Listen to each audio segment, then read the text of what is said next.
Hello students, मैं अंजलि पयाल स्वागत करती हूँ आपका आईसीटी वर्चुअल क्लास में। कैसे हैं आप सब लोग? उम्मीद करती हूँ आप सब लोग अच्छे होंगे और अपनी लाइफ में बहुत बेहतर कुछ कर रहे होंगे। आज हम बात कर रहे हैं क्लास 11th की केमिस्ट्री की, जिसमें हम चैप्टर फर्स्ट पढ़ते आ रहे हैं, जो कि क्या है, some basic concept of chemistry. Chemistry की मूलभूत अवधारणाओं की बात यहाँ पर की जा रही है, उसके बारे में हम लोग पढ़ रहे हैं। ओके, तो होपफुली जितने टॉपिक्स अभी तक पढ़ाए गए हैं यहाँ से वो आपको अच्छे से समझ में आए होंगे। किसी बच्चे का कोई क्वेश्चन होगा, कोई डाउट होगा तो वो आप लोग पूछ लेंगे। ओके, तो लास्ट हमने मोल कॉन्सेप्ट के बारे में पढ़ा था। मोल कॉन्सेप्ट आपका क्या था? जब हम गिवन मास और नंबर ऑफ मोल्स के बीच में आपका रिलेशन बता रहे थे, तो वही आपका क्या था, मोल कॉन्सेप्ट बता रहा था। तो वहां से कितनी चीजें समझ में आ रही थी कि अगर आपको गिवन मास दिया गया है, मास आपके पास है किसी भी एलिमेंट का, कंपाउंड का, किसी आयनिक कंपाउंड का, किसी भी चीज का मास है, तो उससे आप क्या निकालेंगे, नंबर ऑफ पार्टिकल्स। और वो पार्टिकल्स क्या हो सकते हैं, आपके एटम्स, मॉलिक्यूल्स हो सकते हैं, ओके, आयंस हो सकते हैं। तो इन पार्टिकल्स को आप कैलकुलेट कर लेंगे कहाँ से, जो गिवन आपके पास मास होगा, और यहाँ पे आपका फॉर्मूला आता है मोल्स, और number of moles is equal to given mass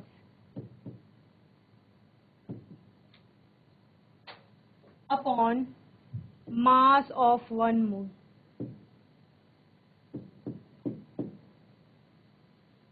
okay, तो गिवन मास क्या होगा, जितना आपको उस कंपाउंड का मास बताया गया है। ठीक है, कि हमने 10 ग्राम आपको पानी दिया है, 10 ग्राम कार्बन दी है, 15 ग्राम ऑक्सीजन दी है, 20 ग्राम नाइट्रोजन दिया है, आपको CO2 दी है 75 ग्राम। तो वो गिवन मास है, जितना आपको उसका मास बताया गया है। और मास ऑफ वन मोल, जिस वन मोल के मास की आप बात कर रहे थे, वो वन मोल का मास क्या हो सकता है, आपका मॉलिक्यूलर मास हो सकता है, एटॉमिक मास हो सकता है। ओके, तो वन मोल का जितना मास होगा, या जिसे आप मोलर मास भी कह रहे थे, तो गिवन मास अपॉन क्या हो जाएगा, मोलर मास भी हो सकता है, given mass of substance upon molar mass of that substance. इससे आपको क्या पता चल जाएगा, कितने नंबर ऑफ मोल्स, वहां पर मोल्स की संख्या वहां पर कितनी है, यानी कितनी संख्या में वहां पर पार्टिकल्स उपस्थित हैं। ये आपको कौन बता देता है, मोल्स की संख्या से पता चल जाता है। ओके, तो ये फॉर्मूला आपका इंपॉर्टेंट हो जाता है नंबर ऑफ मोल्स के लिए, क्योंकि आपको direct number of moles count करने के लिए नहीं आएगा कि आपको ये निकालना है, लेकिन जहां पर आपको मोल फ्रैक्शन निकालना होगा, ठीक है, ऐसे अलग अलग टर्म्स निकालनी होंगी, तो वहां पर आपको नंबर ऑफ मोल्स की आवश्यकता पड़ेगी, और उसके लिए आपको ये फॉर्मूला पता होना चाहिए। ओके,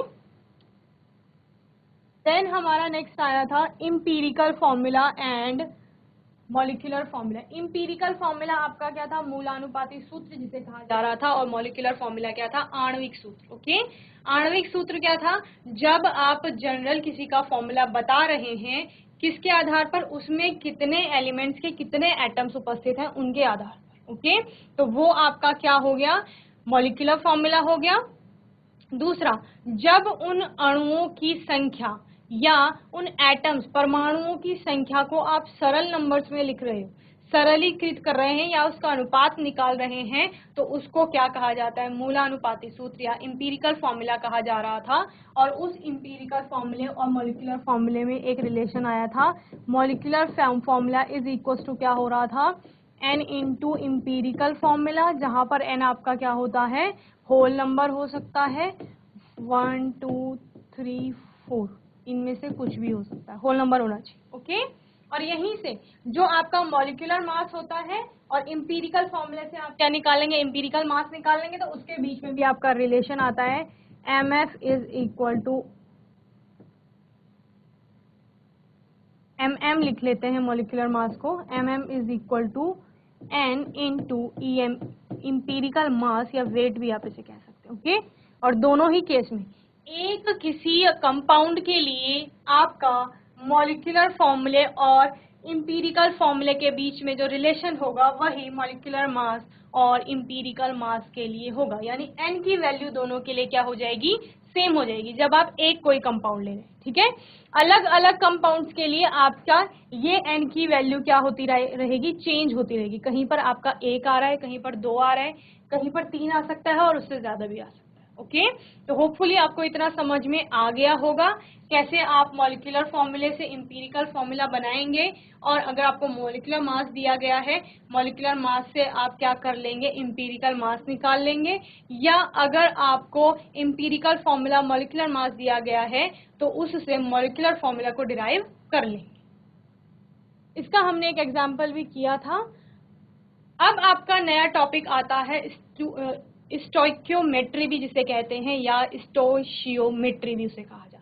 ये है क्या, जब आप अलग अलग रासायनिक अभिक्रियाएं कर रहे हैं केमिस्ट्री में, आप कह रहे हैं कि किसी भी रासायनिक अभिक्रिया में कुछ अभिकारक हैं जो आपस में किसी भी तरह से बॉन्डिंग कर रहे हैं, रीअरेंज हो रहे हैं एटम्स आपस में, और क्या बना रहे हैं, आपका प्रोडक्ट बना रहे हैं। ओके, तो अभी जितनी आपकी अभिक्रियाएं चल रही हैं वहां पर, या जितने आपके एटम्स कंपाउंड्स पार्टिसिपेट कर रहे हैं, आप क्या बताते हैं कि उन सबको मापना है। और मापना कैसे है, जितने आपके अभिकारक हैं उनका कुछ तो द्रव्यमान होगा, उत्पाद का भी कुछ द्रव्यमान होगा, तो अभिकारक से उत्पाद कितना बना उसकी कैलकुलेशन होगी स्टोइकियोमेट्री में, और उत्पाद के कितने मोल, कितना वॉल्यूम, कितना आयतन वहां पर यूज किया गया है, और उत्पाद कितने आयतन के रूप में आपको मिला है, वो सारा आप किसमें कैलकुलेट करते हैं, स्टोइकियोमेट्री में कैलकुलेट करते हैं। The word stoichiometry is derived from 2 Greek words, one is stoicheion that means element यानी तत्व, एंड मेट्रोन मीनिंग मेजर यानी मापना। तत्व को मापना, उस तत्व को आप कैसे मापेंगे, तत्व आपका यहाँ पर कंपाउंड भी हो सकता है और अपने आप में तत्व यानी एलिमेंट भी हो सकता है। ओके, स्टोइकियोमेट्री दस deal with the calculation of masses. Okay, किसकी, द्रव्यमान की क्या कर रहा है, ये गणना कर रहा है, माप रहा है उसको। और कैसे मापेगा, एक का द्रव्यमान आपको दिया गया है, उसके आधार पर आप दूसरे का द्रव्यमान निकालें। ओके, और ये द्रव्यमान ही नहीं बल्कि वॉल्यूम ऑल्सो, वॉल्यूम यानी आयतन की भी गणना करता है, of the reactant and the products involve in a chemical reaction. A balance equation for this reaction is as given below, CH4 plus 2O2 is equals to CO2 plus 2H2. Here methane and dioxygen are called reactants.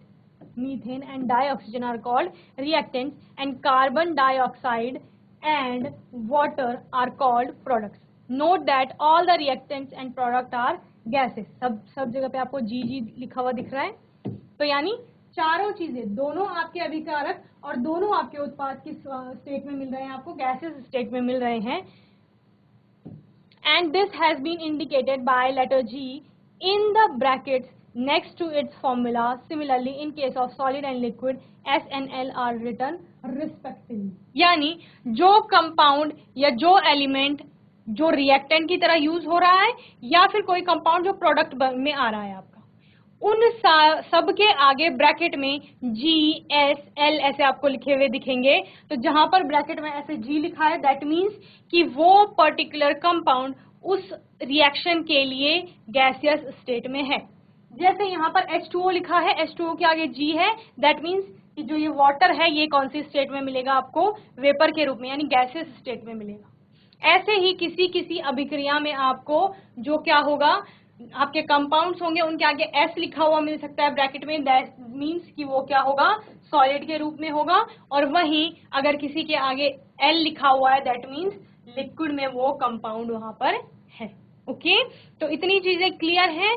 तो आपका stoichiometry से क्या समझ में आता है कि जब भी कोई रासायनिक अभिक्रिया हो रही है, उस रासायनिक अभिक्रिया में कितना आपका अभिकारक यूज हुआ है, कितना उत्पाद यूज हुआ है, वो आप कैलकुलेट करते हैं स्टोइकियोमेट्री में, उसका द्रव्यमान कैलकुलेट करते हैं, और वो किसका उपयोग करके, एक बैलेंस्ड रिएक्शन आपके पास होनी चाहिए। ओके, रासायनिक अभिक्रिया लिखेंगे आप, लेकिन वो रासायनिक अभिक्रिया संतुलित रूप में आपको लेनी है, और जब वो संतुलित रासायनिक अभिक्रिया होगी तो उस संतुलित रासायनिक अभिक्रिया से आप क्या करेंगे, उसके मास या वॉल्यूम को कैलकुलेट करेंगे। ओके, इतना आप लोगों को समझ में आ गया होगा। जल्दी से इसको नोट करेंगे, फिर हम आगे देखेंगे। ओके,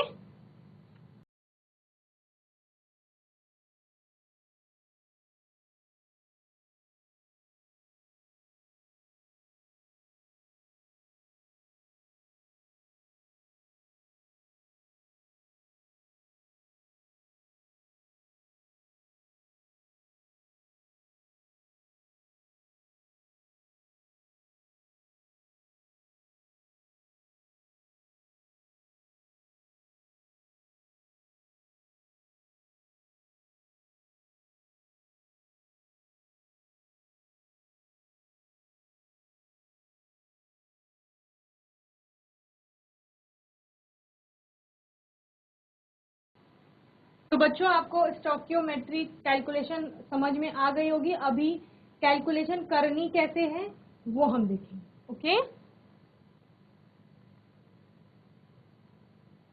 तो आपके पास रिएक्शन क्या थी, मीथेन था आपके पास, जिसका क्या कर रहे थे, कंबशन कर रहे थे। ओके, मीथेन आपका गैसियस स्टेट में था जी, इसका कंबशन हो रहा था, और कंबशन आपको पता है किसकी प्रेजेंस में होता है, ऑक्सीजन की प्रेजेंस में होता है। ऑक्सीजन भी आपका गैसियस स्टेट में है, दोनों कंबाइन होकर क्या बना रहे थे, CO2 बना रहे हैं, जो कि आपका क्या है, गैसियस स्टेट में है, और साथ में क्या बन रहा है, H2O बन रहा है, और ये भी आपका गैसियस स्टेट में है।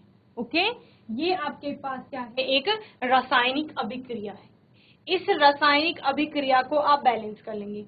केमिकल रिएक्शन को बैलेंस करना आपने पिछली क्लासेस में सीखा है कि कैसे आपकी रासायनिक अभिक्रियाओं को बैलेंस किया जाता है। एटम्स में आप चेंजेस नहीं करेंगे, जो सबस्क्रिप्ट में आपके नंबर्स लिखे गए हैं, जैसे यहाँ पे 4 लिखा है, 2 लिखा है, इनमें आप चेंजेस नहीं करते हैं। मोल्स में आप आगे क्या करते हैं, चेंजेस लाते हैं। ठीक है, तो यहाँ पर 2 ऑक्सीजन आपके पास है, लेकिन यहाँ आपको 2 और एक कितने ऑक्सीजन दिख रहे हैं, 3 ऑक्सीजन दिख रहे हैं। ठीक है, तो इसको आप बैलेंस कर लेंगे। यहाँ आप 2 लगा लेते हैं, तो ये अब टोटल कितने हो गए, 4 हो गए। यहाँ भी 4 करना है, तो यहाँ भी कितना लगा लेंगे, 2 लगा लेंगे। तो अभी 2 ऑक्सीजन यहाँ है, 2 यहाँ है, 4 हो गए। यहाँ भी 2 इंटू 2 4 ऑक्सीजन हो गए हैं। हाइड्रोजन आपके 4 यहाँ है, 2 इंटू 2 4 4 यहाँ हो गए हैं। ओके, कार्बन 1 है, यहाँ भी 1 है, सारा आपका बैलेंस हो गया। ये क्या है, आपकी एक बैलेंस इक्वेशन।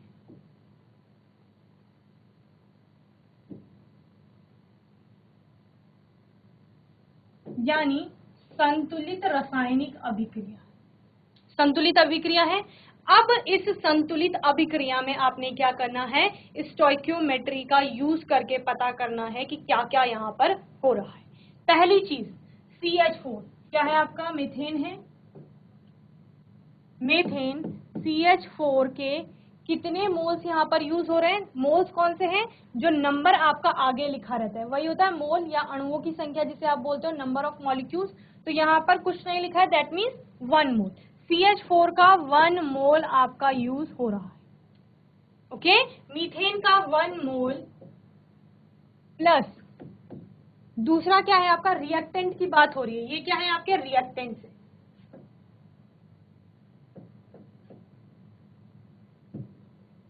और ये क्या है, आपके प्रोडक्ट्स, उत्पाद। CH4 का 1 मोल किससे कंबाइन हो रहा है, ऑक्सीजन से, और ऑक्सीजन के कितने मोल्स आ रहे हैं आपके, 2 नंबर लिखा है ऑक्सीजन के आगे, तो कितना हो जाएगा आपका O2 के 2 मोल। ये दोनों यहाँ पर कंबाइन होकर के आपका क्या बना रहे हैं, CO2 बना रहे हैं, कार्बन डाइऑक्साइड।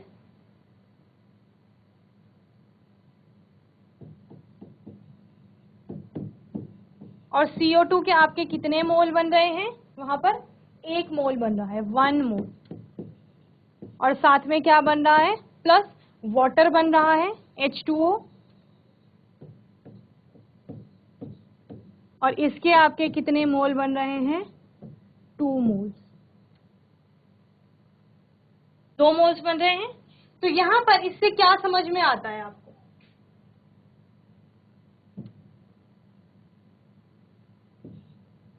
कि आपका 1 मोल मीथेन ऑक्सीजन के 2 मोल से कंबाइन होकर आपका 1 मोल कार्बन डाइऑक्साइड और 2 मोल वाटर के बना रहा है। यानी अगर आपको 2 वाटर के मॉलिक्यूल्स बनाने हैं इस अभिक्रिया में, तो उसके लिए आपके पास 2 ऑक्सीजन के मॉलिक्यूल्स होने चाहिए और 1 मीथेन का मॉलिक्यूल होना चाहिए। ओके। दूसरा, अगर आपको कार्बन डाइऑक्साइड का 1 मॉलिक्यूल बनाना है या 1 मोल्स आपको बनाना है, तो उसके लिए आपके पास 2 ऑक्सीजन के मोल्स या 1 मीथेन का मोल होना चाहिए। इतनी चीजें क्लियर हैं? इसको फटाफट नोट करेंगे, फिर आगे हम देखेंगे कि किस तरह से कार्बन डाइऑक्साइड के को बनाने के लिए 1 मोल बनाने के लिए आपको कितने मोल चाहिए, जो मैंने अभी बताया। ठीक है, उसी को लिखेंगे, जल्दी से नोट करें।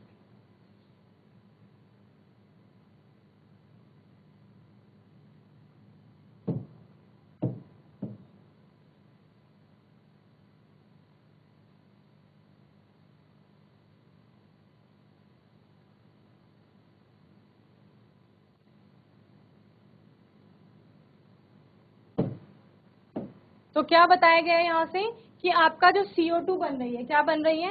1 मोल CO2, 1 मोल CO2। उसके लिए आपके पास क्या होना चाहिए?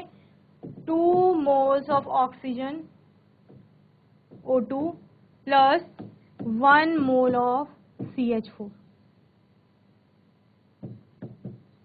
यानी methane. Okay. 1 mole carbon dioxide बनाने के लिए 1 मोल CH4 होना चाहिए बैलेंस रिएक्शन के अकॉर्डिंग, और 2 मोल्स किसके होने चाहिए आपके पास? ऑक्सीजन के होने चाहिए। वहीं अगर 2 मोल आपको बनाने हैं, 2 मोल्स ऑफ H2O बनाना है, तो उसको बनाने के लिए आपके पास क्या चाहिए? सेम यही चाहिए, 2 moles of oxygen plus 1 mole of CH4 methane. Okay. तो ये आपके पास होना चाहिए। यही स्टोइकियोमेट्री कैलकुलेशन में आप देखते हैं कि कितने मोल आपके आ रहे हैं, कितने मोल बन रहे हैं, और यहां से फिर आप क्या कैलकुलेट करते हैं? मास कैलकुलेट करते हैं। ओके, जल्दी से इसे नोट करेंगे, फिर आगे देखेंगे।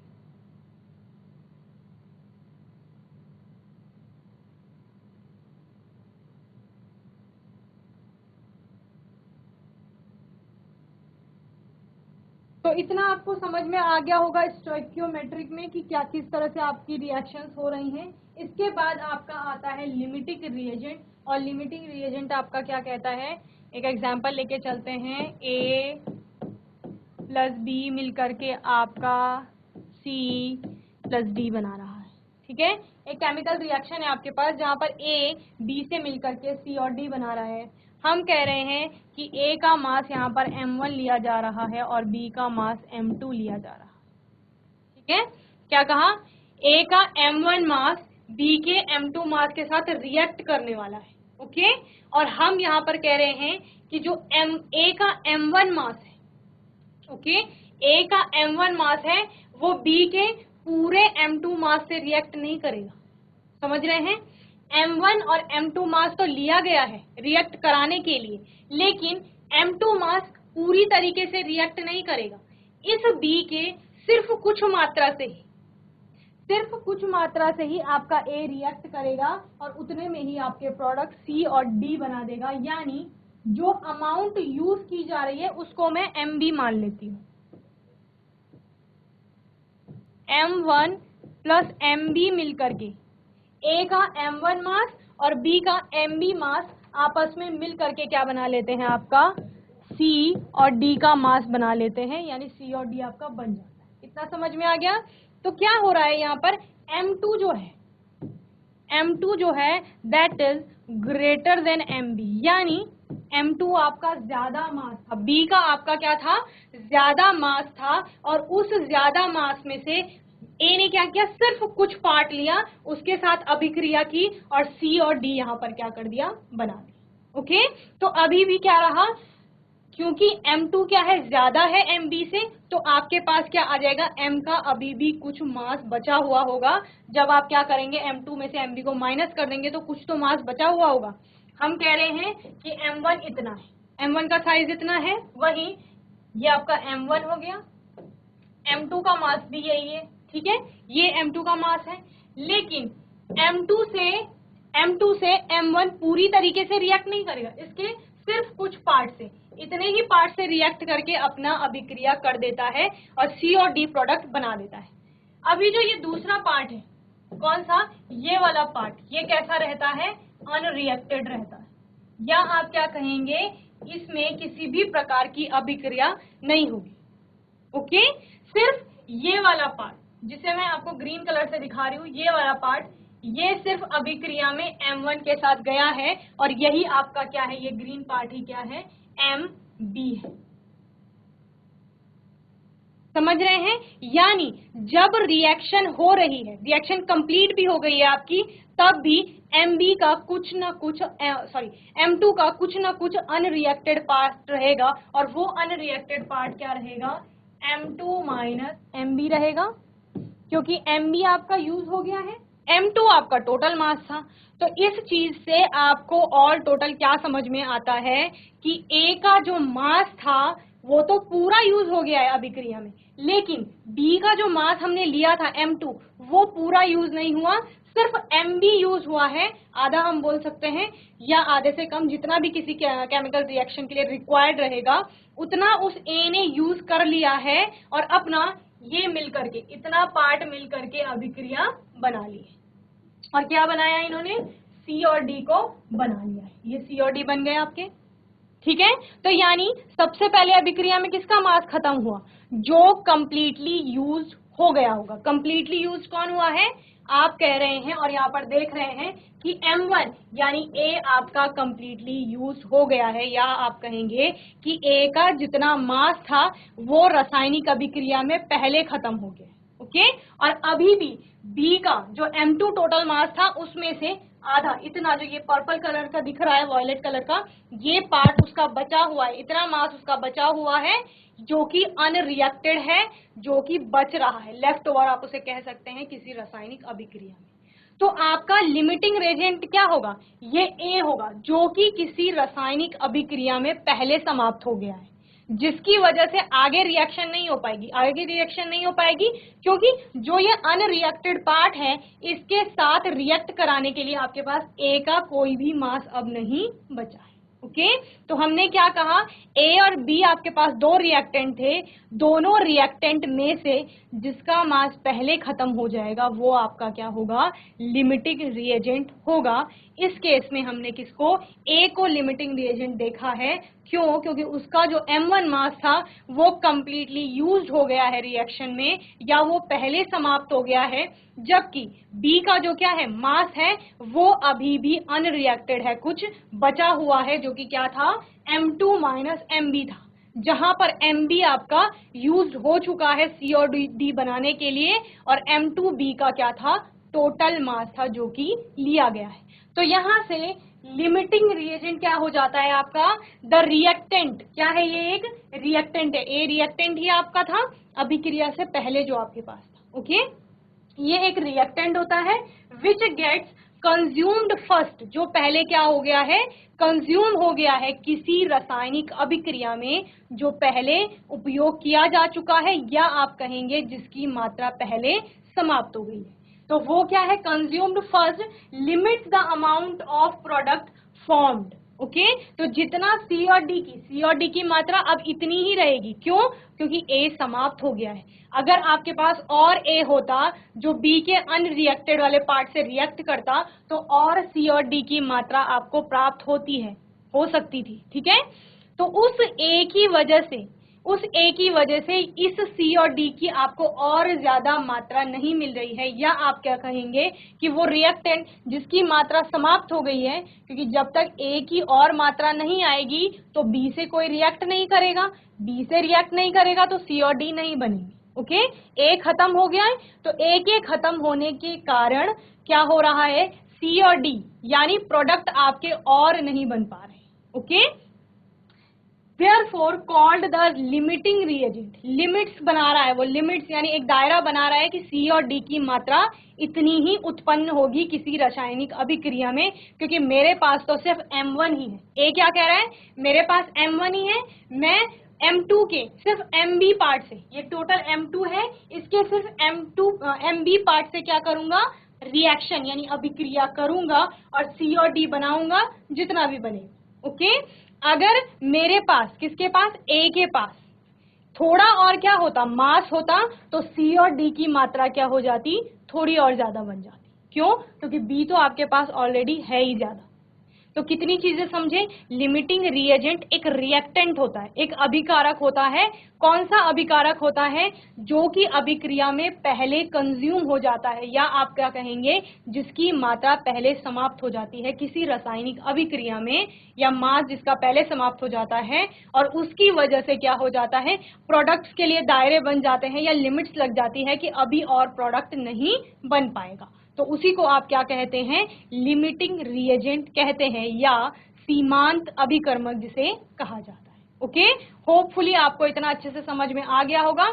इसको जल्दी से नोट करेंगे, फिर आगे देखेंगे। ओके,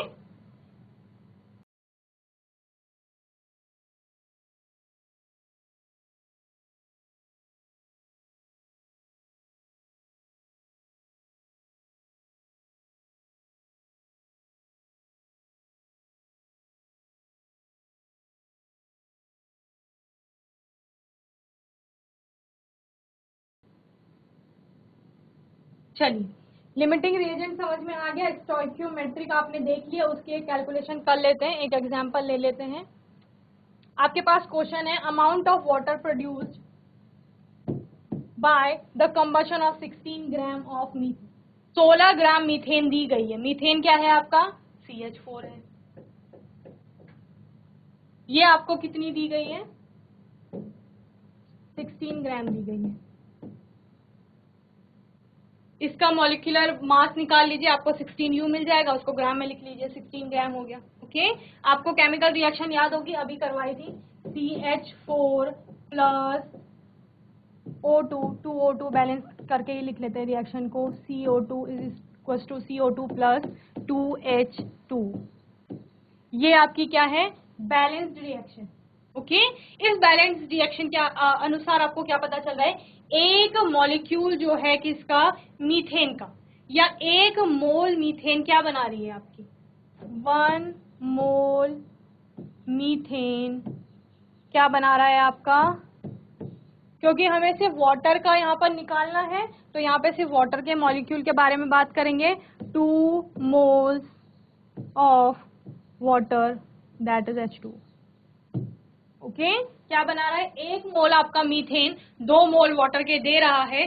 चूंकि आपको 1 मोल का क्या बताया गया है, मॉलिक्यूलर मास आपके पास है 16 ग्राम, 1 मोल का भी वही होता है 16 ग्राम। जब आप क्या करते हैं, मोलर मास वही तो था आपका, जब आप किसी भी एटम के एटॉमिक मास या मॉलिक्यूल के मॉलिक्यूलर मास को ग्राम में व्यक्त कर रहे थे, तो वो आपका मोलर मास था। तो 16 ग्राम जो बताया गया है वो मोलर मास है मीथेन का, यानी 1 मोल आपका CH4 बन रहा है, सॉरी यूज हो रहा है, वहां पे रिएक्टेंट की तरह दहन उसका हो रहा है, और दहन होने पर आपका वाटर कितने ग्राम बन रहा है, तो कितने ग्राम बन रहा है वो हम निकालेंगे। आपको पता है 2 मोल बन रहे हैं, और 1 मोल का 1 मोलर मास ऑफ वाटर आप निकालेंगे, मोलर मास यानी 1 मोल का molar mass of H2O is equal to क्या होता है, इसका जितना भी मॉलिक्यूलर मास था, H2O का जितना भी मॉलिक्यूलर मास था उसको आप किसमें, ग्राम में लिखते हैं, तो वो क्या हो जाएगा, मोलर मास ऑफ H2।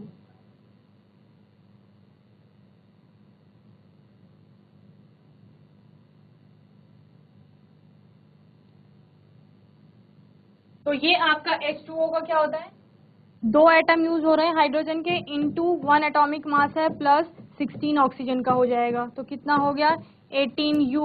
चूंकि मोलर मास की बात की जा रही है तो यू में नहीं लिखेंगे बल्कि किस में लिखेंगे, ग्राम में लिखेंगे, 18 ग्राम हो जाएगा। ओके, ये किसकी बात हो रही है, molar mass of H2O, that means ये 1 मोल का है। ओके, लेकिन आपको पता है इस रासायनिक अभिक्रिया के अनुसार आपके 2 मोल बन रहे हैं पानी के। ओके, तो आप क्या कहेंगे, मास ऑफ 2 मोल्स, तो 2 मोल्स का मास क्या हो जाएगा, 2 into 18 gram is equal to 36 gram. तो यानी अगर आप 16 ग्राम मीथेन यूज कर रहे हैं, उसका कंबशन कर रहे हैं ऑक्सीजन की प्रेजेंस में, तो आपका कितने ग्राम, 36 ग्राम, 36 ग्राम क्या बन रहा है वहां पर, पानी बन रहा है। ओके, तो ये आपकी क्या हो गई, स्टोइकियोमेट्रिक कैलकुलेशन हो गई। यहाँ से आपने मास कैलकुलेट कर लिया किसका, वाटर का, जो कि प्रोड्यूस हुआ था उस रासायनिक अभिक्रिया में जहां पर आपको बताया गया था कि कितनी मीथेन यूज हो रही है। ओके, तो आप स्टोइकियोमेट्रिक कैलकुलेशन होपफुली अच्छे से समझ गए होंगे। 1-2 और एग्जाम्पल मैं आपको नेक्स्ट सेशन में कराऊंगी, आपका कोई डाउट होगा, क्वेश्चन होंगे तो आप लोग पूछ लेंगे। तो स्टोइकियोमेट्रिक कैलकुलेशन में अगर आपको अभिकारक का द्रव्यमान बताया गया है, उसके लिए आपके पास एक केमिकल बैलेंस इक्वेशन होनी चाहिए, जिसके आधार पर आप क्या करेंगे, कैलकुलेशन को आगे ले जाएंगे, जहां पर कि आपको रिएक्टेंट से प्रोडक्ट का मास कैलकुलेट करना है। ओके, तो होपफुली ये सेशन आपको अच्छे से समझ में आया होगा। मैं उम्मीद करती हूँ कि आप लोग इसे रिवाइज करेंगे, और तब तक के लिए आईसीटी वर्चुअल क्लास से जुड़ने के लिए धन्यवाद।